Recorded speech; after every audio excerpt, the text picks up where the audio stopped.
नमस्कार बच्चों। आज हम क्या पढ़ेंगे? आज हम पढ़ेंगे संक्रमण तत्वों का एक और यौगिक जिसका नाम है पोटेशियम परमैंगनेट। क्या नाम है? Potassium permanganate. अरे हाँ, आप तो कक्षा 9-10 में इसे लाल दवा के नाम से जानते हैं। किससे जानते हैं? लाल दवा। तो इस लाल दवा को कैसे बनाते हैं और क्या क्या इसके गुण हैं, ये हम पढ़ने जा रहे हैं। जैसे पोटेशियम डाइक्रोमेट बहुत इम्पोर्टेंट है, ऐसे ये भी बहुत इम्पोर्टेंट है। तो कैसे बनाएंगे? ये KMnO4। ध्यान रखेंगे बच्चे, जब KMnO4 का नाम लिखते हैं तो वो इस प्रकार से लिखते हैं KMnO4। ये N छोटा है, मैग्नीज है, इसका आपको ध्यान रखना है।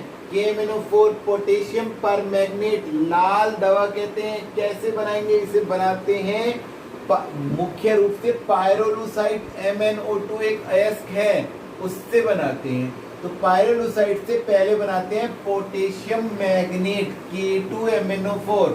यह KMnO4 पोटेशियम परमैंगनेट पर, अगर पर हटा दो तो ये K2MnO4 हो जाएगा।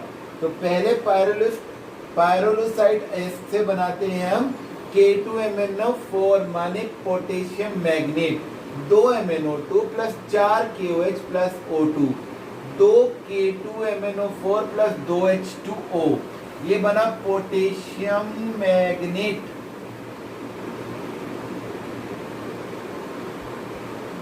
और ये जो बच्चों पोटेशियम मैग्नेट बना है ना, इसको हम चेंज करेंगे पोटेशियम परमैंगनेट में। इसके चेंज करने के विद्युत अपघटन का भी एक तरीका होता है, कुछ रासायनिक विधिया भी होती है, लेकिन हम आपको एक ही कराएंगे, कार्बन डाइऑक्साइड से क्रिया वाला। 2 K2MnO4 plus 2 CO2 is equal to 2 KMnO4। तो ये बच गए 2 पोटेशियम। तो ये सीधे किस कहाँ जाएंगे? ये बनाएंगे 2 K2CO3। क्या बनाएंगे? K2CO3। इसमें देखते हैं हम जरा, 2 K2MnO4 तो हमारा हो गया। ये देखेंगे यहाँ से हमें लगता है 2 K2MnO4 तो हमें चाहिए कितने? ये लिया 3 K2MnO4 कर लिया मान लीजिए हमने, तो Mn हो गए 3। तो 3 Mn हो गए, 2 KMnO4 में आ गए, 2 के यहाँ, 2 Mn यहाँ, 1 Mn यहाँ, और ये 3 दूनी 6, 2 दूनी 4 और 2 6। कार्बन की संख्या 2 यहाँ है, 2 यहाँ है। ऑक्सीजन कुल कितने हैं? 3 चौक 12, 2 दूनी 4 और 16, 2 चौक 8 और 2 10 और 6 16। ये इस प्रकार से आपकी बैलेंस होगी। 3 K2MnO4 plus 2 CO2 is equal to 2 KMnO4 plus MnO2 plus 2 K2CO3। तो ये बन गया हमारा पोटेशियम परमैंगनेट। आप इसे 2 पदों में भी दिखा सकते हैं। आप ऐसे लिख सकते हैं, पायरोलुसाइड अयस्क से KMnO4 का निर्माण 2 पदों में किया जाता है। नंबर 1, अयस्क से पोटेशियम मैग्नेट का निर्माण। इसके लिए हम अयस्क में KOH मिलाकर वायु प्रवाहित करते हैं और गर्म करते हैं, तो हमें पोटेशियम मैग्नेट प्राप्त होता है। 2 MnO2 plus 4 KOH plus O2 is equal to 2 K2MnO4 plus 2 H2O। फिर बी पार्ट लिखेंगे हम, पोटेशियम मैग्नेट से पोटेशियम परमैंगनेट ज्ञात करना। पोटेशियम मैग्नेट से पोटेशियम परमैंगनेट प्राप्त करना, इसमें हम लिखेंगे इसकी अनेक विधियां हैं जिससे हम पोटेशियम मैग्नेट से परमैंगनेट प्राप्त कर सकते हैं।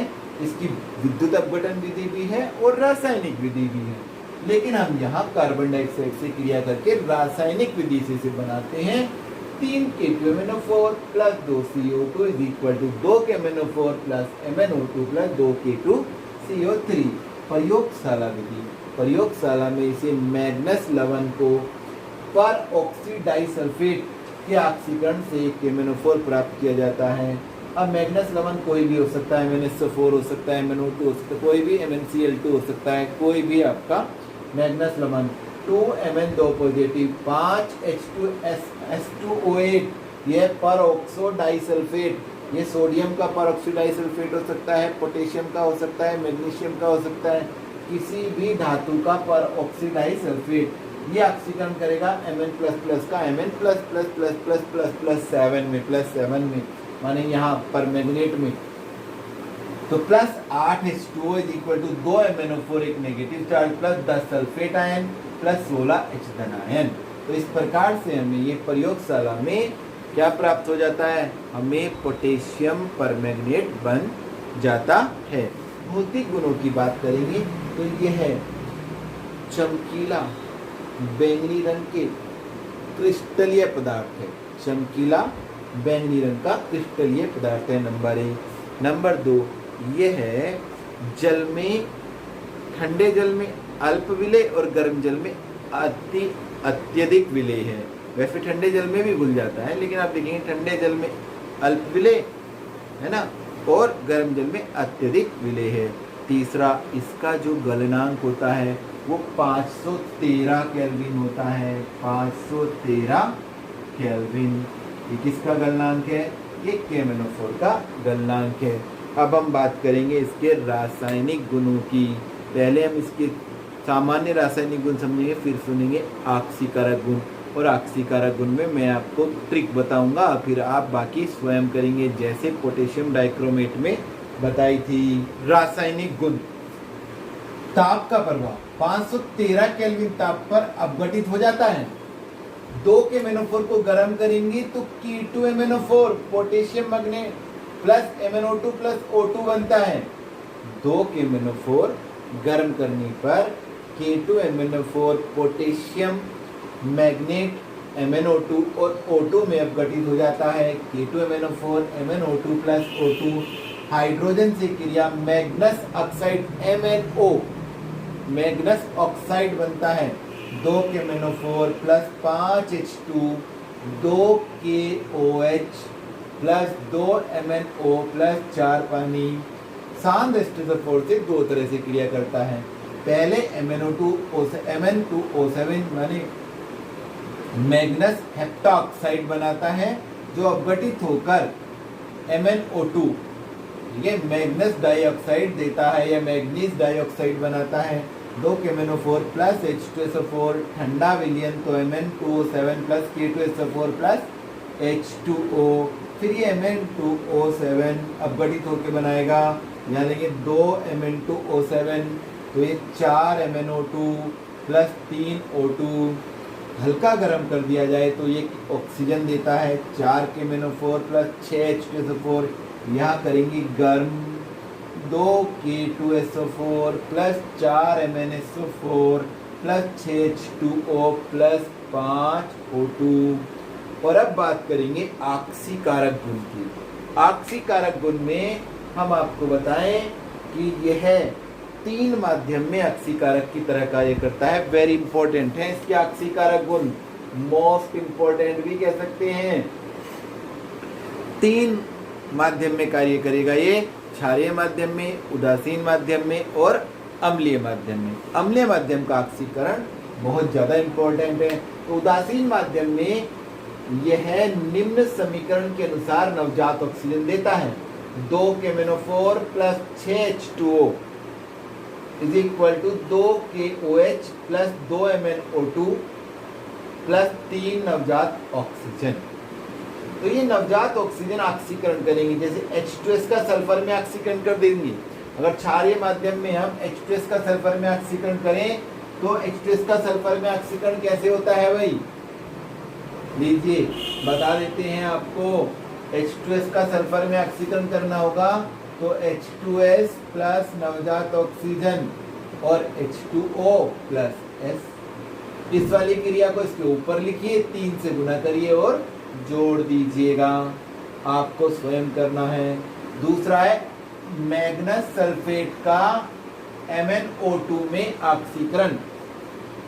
MnO2 में बनाना है तो MnSO4 plus 2 KOH is equal to MnO2, यहाँ प्लस नवजात ऑक्सीजन भी करेंगे, is equal to MnO2 plus K2SO4 plus H2O इस समीकरण को इस समीकरण के साथ रखिए, 3 से गुना करिए और जोड़ दीजिए, ये भी आ जाएगी। अब क्षारीय उदासीन माध्यम के बाद क्षारीय माध्यम में कैसे करेंगे? 2K-MnO4 plus 2KOH is equal to 2K2MnO4 plus H2O, एक नवजात ऑक्सीजन। कितनी आ रही है? एक नवजात ऑक्सीजन। और एक ही क्रिया दिखानी है इसमें, पोटेशियम आयोडाइड का पोटेशियम आयोडेट, पोटेशियम आयोडेट में ऑक्सीकरण। तो क्या करेंगे भाई? कुछ नहीं करना, KI में 3 नवजात ऑक्सीजन जोड़ दो तो KiO3 हो जाएगा, और इस वाली क्रिया को नीचे लिख दो, और इसमें एक ऑक्सीजन है, इसमें 3 से गुना करके जोड़। चलिए अब बात करते हैं अम्लीय माध्यम की। अम्लीय माध्यम में रिएक्शन बनेगी ये वेरी इंपॉर्टेंट है। यहाँ से अम्लीय माध्यम का बहुत आता है एग्जाम में।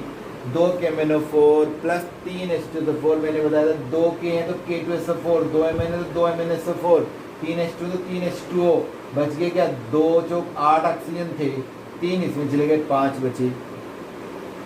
2K-MnO4 plus 3H2SO4 is equal 2MnSO4 K2SO4 plus कितने पानी? 3H2 दिया तो 3H2O प्लस 5 नवजात ऑक्सीजन। अब इसमें हमें बहुत सारी क्रियाएं रहती है, इसमें आपको मैं बता रहा हूँ कौन कौन सी रहेंगी। H2S से सल्फर में ऑक्सीकरण इसमें भी कर सकते हैं, ये A पार्ट। B पार्ट होगा फेरस सल्फेट से फेरिक सल्फेट, इसकी केवल आधी रिएक्शन लिखूंगा। 2FeSO4 प्लस H2SO4 प्लस नवजात ऑक्सीजन Fe2SO4 का होल थ्राइस प्लस H2O, इसे इसके साथ लिखेंगे और जोड़ देंगे। इसके बाद C है Ki का I2 में ऑक्सीकरण, आयोडीन में 2Ki प्लस H2SO4 प्लस नवजात oxygen K2SO4 plus I2 plus H2O।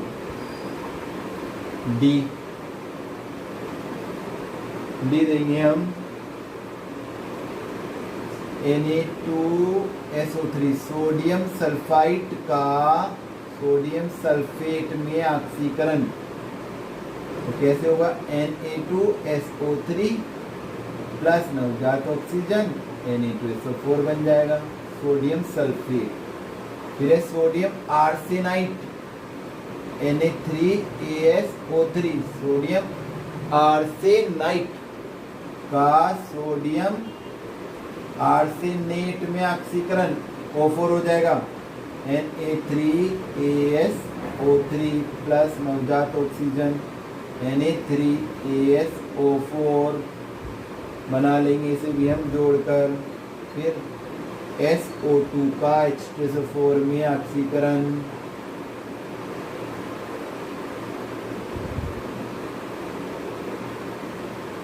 SO2 plus H2O प्लस नवजात oxygen is equal to H2SO4। फिर आपका HCl का Cl2 में ऑक्सीकरण G,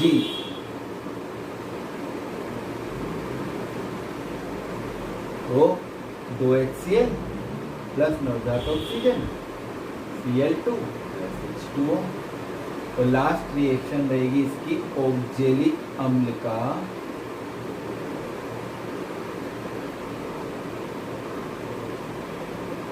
CO2 व H2O में ऑक्सीकरण।